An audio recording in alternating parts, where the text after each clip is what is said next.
Life for Christians in certain remote regions of Nigeria can be extremely dangerous. Many have been kidnapped and killed by militant Islamic factions simply because of their faith in Jesus. Victoria's husband, Allabura, who was a pastor, was one of them.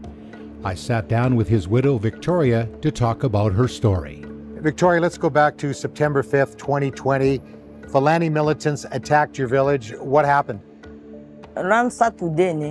So we decided to sleep early. We woke up around 1:40 from a noise we had heard at the back of the house.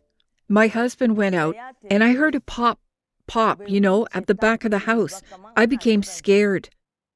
We were inside and the boys wanted to go out and I said no.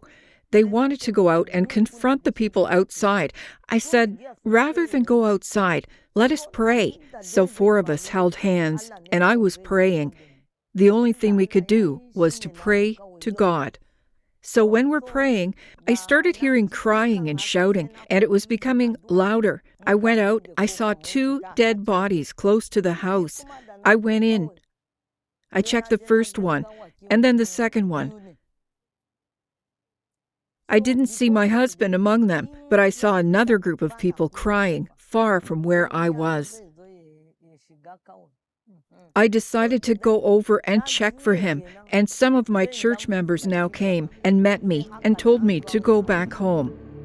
It was then that Victoria knew that her husband had been murdered.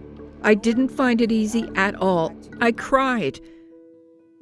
It was a terrible experience for me. I'm conscious of the fact that death is inevitable, and I know that if God wanted to protect and stop my husband from being killed, he would have done it. But he decided to allow it for a reason. I accept that, so it has not affected my relationship with God. We know that Jesus tells us to forgive our enemies, those that do terrible things. And you lost your husband. The father of your 4 children was killed. Have you been able to forgive these people that did this horrible thing to your family? When it happened, I wasn't thinking about forgiveness. I wanted those people to be brought to me so that I can look at them and see the kind of people they are. But later on, I asked God to forgive them and change them. You had an opportunity to take part in the Widow's Skill program, but you decided to pass it on to your daughter. That's something that's really encouraged you and your family. It's a very, very important program.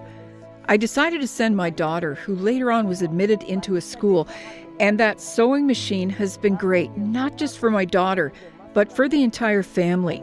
Most significantly, when my daughter was going to school, she took the sewing machine so that while she's studying, she could be using the sewing machine to do more work. And the money that she receives from sewing sustains her.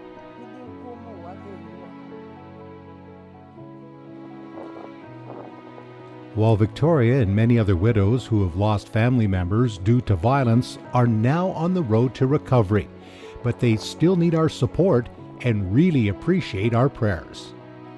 We ask for prayers, especially for God to help us and increase our faith in view of all these things that have happened. It's not easy. Please ask Christians in Canada to pray that God will strengthen us and increase our faith in Him. Thank you.